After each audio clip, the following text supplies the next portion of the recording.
तो मैंने कंटिन्यू 8 घंटे पढ़ाई करती थी। फिर इसके बाद जब एग्ज़ाम टाइम रहता था, जब 15-16 घंटे होते थे, थोड़ा सा टॉर्च चालू करके देख लिया कि हाँ क्या लिखा है, फिर मेमोराइज़ करते थे उसके बाद। कौन कहता है कि राजा का बेटा ही राजा बनेगा।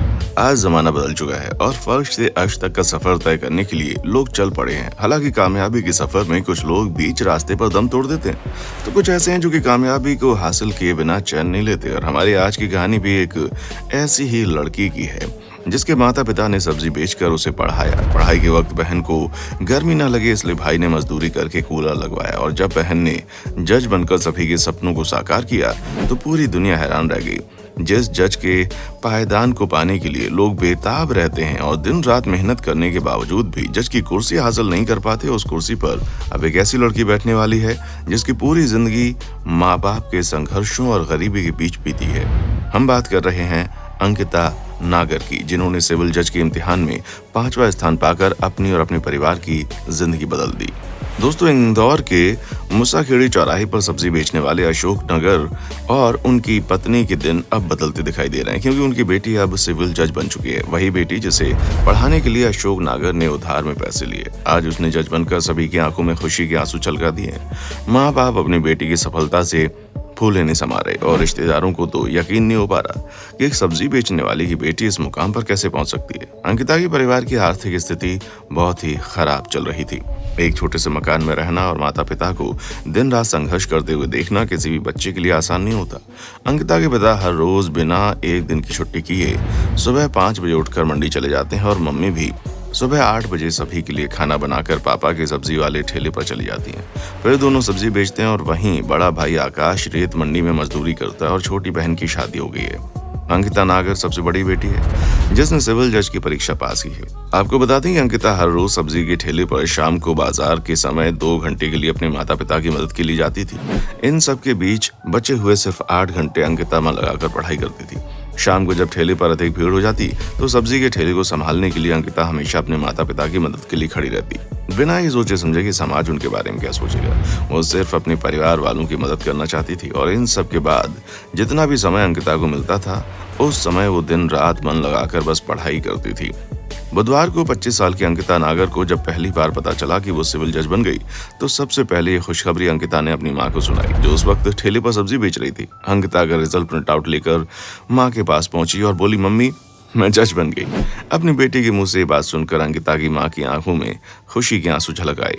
अंकिता को इस मुकाम पर पहुंचने में सबसे बड़ा हाथ उसके माता पिता का है, जिन्होंने अंकिता की पढ़ाई के लिए पैसे तक उधार दिए ताकि अंकिता को पढ़ाई करने में कोई तकलीफ ना हो।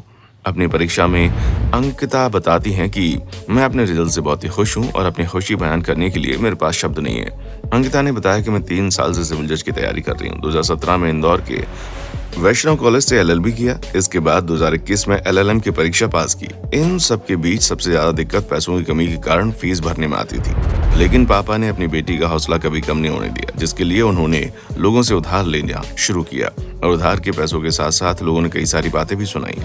अपनी बेटी की पढ़ाई पर इतना पैसा खर्च क्यों कर रहे हो, कल को ये पराए घर चली जाएगी। लेकिन अंकिता के पिता अशोक ने किसी की नहीं सुनी और अपनी बेटी के साथ खड़े रहे और आज उसी का नतीजा है कि अंकिता ने अपने पिता का सीना गर्व से चौड़ा कर दिया है। यही वजह है कि जैसे रिजल्ट अंकिता के हाथ लगा वो खुशी से उछल पड़ी और सबसे पहले वो ये खुशखबरी देने के लिए अपने पिता के ठेले पर पहुंची, जहां माँ सब्जी बेच रही थी। माँ को देखते ही अंकिता ने उसे गले लगा लिया और अपने जज बनने की बात कही, जिसे सुनकर दोनों माँ बेटी भावुक हो गई और आज पूरा परिवार खुशियां मना रहा है। अंकिता बताती हैं कि उनकी कामयाबी के पीछे उनके परिवार का बहुत बड़ा योगदान रहा है। पहले माँ बाप ने मुश्किलों के बावजूद पढ़ाई में कोई कमी नहीं होने दी। वहीं जिस कमरे में अंकिता बैठकर पढ़ती थी वो कमरा इतना छोटा था कि गर्मी से वो थक जाती थी, जिसकी वजह से पसीने से अक्सर उनकी किताबें भीग जाती थी। ऐसे में भाई ने अपनी बहन की तकलीफ देखी और अपनी मजदूरी के पैसे से अंकिता के लिए कूलर खरीदा ताकि अंकिता अच्छे से पढ़ाई कर सके। दोस्तों, वाकई में ये बात सच है कि अंकिता नागर जैसी बेटियां हमारे समाज के लिए प्रेरणा है, लेकिन उससे ज्यादा सच ये बात है कि हर अंकिता नागर जैसी कामयाब बेटी के पीछे एक सपोर्ट करने वाला परिवार होता है। अब आपको अंकिता नागर के दिल छू जाने वाली ये वीडियो कैसी लगी कमेंट सेक्शन में आकर बताएं, क्योंकि अगर अभी तक आपको ऐसा लग रहा है कि जज बनना आसान है तो दोस्तों ऐसा बिल्कुल नहीं है। ये एक बहुत ही प्रेस्टिजियस पद है जिसे हर कोई हासिल नहीं कर पाता। दोस्तों, सबसे पहले बात करते हैं कि जज कौन होते हैं। दोस्तों जज एक ऐसा वर्ड होता है जो किसी भी दूसरे पद से ज्यादा जरूरी और बड़ा होता है, क्योंकि पूरी की पूरी न्याय व्यवस्था एक जज के ऊपर टिकी होती है। जज सही और गलत का फैसला करके अपना फैसला देते हैं और जज के फैसले पर कई सारी जिंदगियां टिकी होती हैं। कई बार निर्दोष लोगों को भी मुजरिम बनाकर कटघरे में खड़ा कर दिया जाता है और तब जज अपनी सूझबूझ से सही और गलत का फैसला करता है। यही वजह है कि आज भी लोगों का सबसे ज्यादा भरोसा अदालत पर होता है और जज की कुर्सी पर बैठे शख्स को लोग न्याय की मूर्ति के रूप में देखते हैं। अब सवाल आता है कि एक जज बनने के लिए इंसान को क्या पढ़ाई करनी पड़ती है। तो दोस्तों जज बनने के लिए सबसे ज्यादा जरूरी ये है कि आपके पास लॉ यानी कि वकालत की डिग्री होनी चाहिए। यदि आपके पास वकालत की डिग्री नहीं है तो आप जज नहीं बन सकते। आप अपना इंटरमीडिएट पास करने के बाद वकालत की डिग्री ले सकते हैं या फिर ग्रेजुएशन करने के बाद भी आप वकालत कर सकते हैं। इंटरमीडिएट यानी कि 12वीं पास करने के बाद BA LLB का 5 साल का कोर्स होता है और अगर आप अपनी ग्रेजुएशन पास कर चुके हैं तो ग्रेजुएशन के बाद आप LLB की 3 साल की डिग्री हासिल कर सकते हैं। अगर इन दोनों में से एक भी चीज़ आपके पास है तो आप जज बनने के लिए आयोजित किए जाने वाले एग्जाम को क्वालिफाई करके जज की कुर्सी पर बैठ सकते हैं।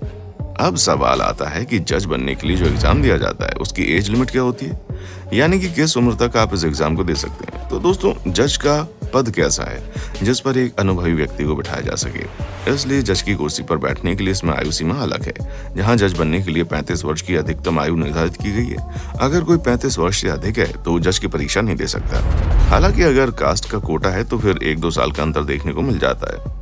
आपको बताते हैं कि हर राज्य में अपना एक स्टेट पब्लिक सर्विस कमीशन है जो कि जुडिशियल सर्विस एग्जामिनेशन करवाती है। हालांकि अलग अलग राज्यों में इसमें थोड़ा बदलाव हो सकता है, लेकिन मुख्य तौर पर आपको 3 तरह की परीक्षाएं देनी होती हैं। सबसे पहले आता है प्रीलिम्स एग्जाम, जिसे पास करने के बाद मेंस एग्जाम होता है और अगर ये भी पास कर लिया तो इंटरव्यू के लिए बुलाया जाता है और जब कोई इंटरव्यू क्लियर करता है तब जाकर उसे जज की कुर्सी पर बैठने का मौका मिलता है। ऐसे में अगर किसी को जज बनना है तो उसे अपनी कमर कस लेनी चाहिए, क्योंकि ये तीनों ही परीक्षाएं बहुत ही ज्यादा कठिन होती हैं। जैसे हल्के में लेने की गलती बहुत भारी पड़ सकती है।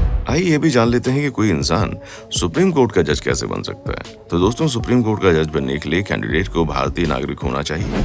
इसके साथ ही वो कम से कम 5 सालों तक उच्च न्यायालय के न्यायाधीश के तौर पर काम कर चुका हो, तब जाकर उसे सुप्रीम कोर्ट के जज की कुर्सी पर बैठाया जाता है। क्योंकि सुप्रीम कोर्ट सबसे बड़ा न्यायाधीश होता है जहां पर बहुत बड़े बड़े फैसले लिए जाते हैं। उन फैसलों को लेने के लिए इंसान का पहले हाई कोर्ट में जज के तौर पर काम करना जरूरी है। इसके अलावा किसी भी न्यायालय में 10 सालों तक एडवोकेट रहना भी जरूरी है। दोस्तों ये सारी जानकारी तो आपको मिल गई। अब आप सोच रहे होंगे कि एक जज की सैलरी कितनी होती है, क्योंकि जाहिर सी बात है जो इंसान इतने ऊंचे पद पर बैठा है उसकी सैलरी हर कोई जानना चाहेगा। ऐसे में आपको बता दें हाई कोर्ट के मुख्य जज की सैलरी 2.5 लाख होती है। बाकी जो अन्य जज होते हैं उनकी सैलरी 2.25 लाख होती है और सुप्रीम कोर्ट के चीफ जस्टिस की सैलरी 2,80,000 होती है। दोस्तों उम्मीद करते हैं आपको आज की वीडियो और इसमें दी गई जानकारी बहुत पसंद आई होगी। अब आपका वीडियो के बारे में क्या कहना है कमेंट सेक्शन में आकर बताएं। इसी तरह की वीडियोस को देखते रहने के लिए चैनल को सब्सक्राइब करना ना भूलें।